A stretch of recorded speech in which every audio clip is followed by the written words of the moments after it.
In the lobby outside the airport, I catch a brief image of a young girl. Her head is bobbing slightly up and down and back and forth, but there are no earbuds or external devices. She's got that special thing. Could just be a mechanical beat going on in her head with a simple drum track. Maybe it's a pop song, because the movement of her head does not seem to indicate a concert work or anything with deep listening. I'm driving down the main highway in Missouri, headed toward Oklahoma. All the exits look the same to me, with similar bland convenience stores by each exit. A Philip Glass dance races along as the wheels turn quickly down the highway, and we're in a major key. But as we approach Oklahoma, things start to turn minor, high, and lonesome. Wayfaring stranger ensues until atonal dissonance is expressed at the Texas Panhandle with its flat, end-of-the-world feel, imposing windmills and stench from animal processing factories. I go to the one big city, Abilene, and stop at a health food store. The sounds are off as my brain tries to recover. A lady at the store asks, "Is everything okay?"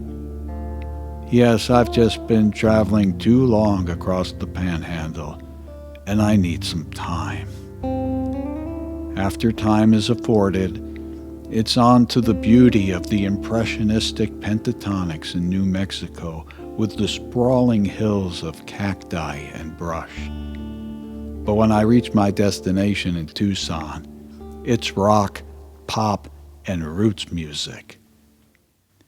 I wonder about the girl in the airport and what music plays at her destination. She probably gets most of her music from out of the air onto a computer device, unless her sounds are being made internally at this time. I'm thinking how bizarre it is to be able to get physical music from the air. But Tesla 100 years ago probably thought, of course you can do that. Marshall McLuhan said, "The medium is the message." For me, the medium is the middleman. I can play wax cylinder recordings and translate the sounds into full fidelity with fully realized recordings or even live sound in a perfect hall or fine outdoor venue. A computer program can't do that yet. When I was young, I remember playing all of the Beatle albums, the American pressings, in my head. The visual of the stackable multi-record turntable was optional.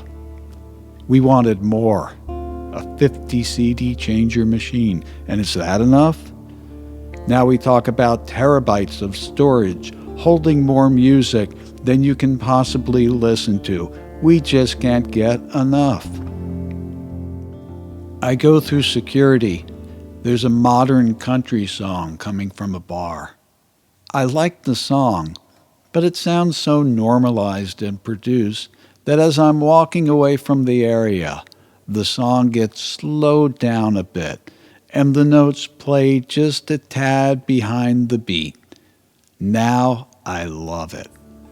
But I understand why Beethoven had to take long walks in the woods to compose. He had to get away from all the sounds. Today, it would not be so easy for him.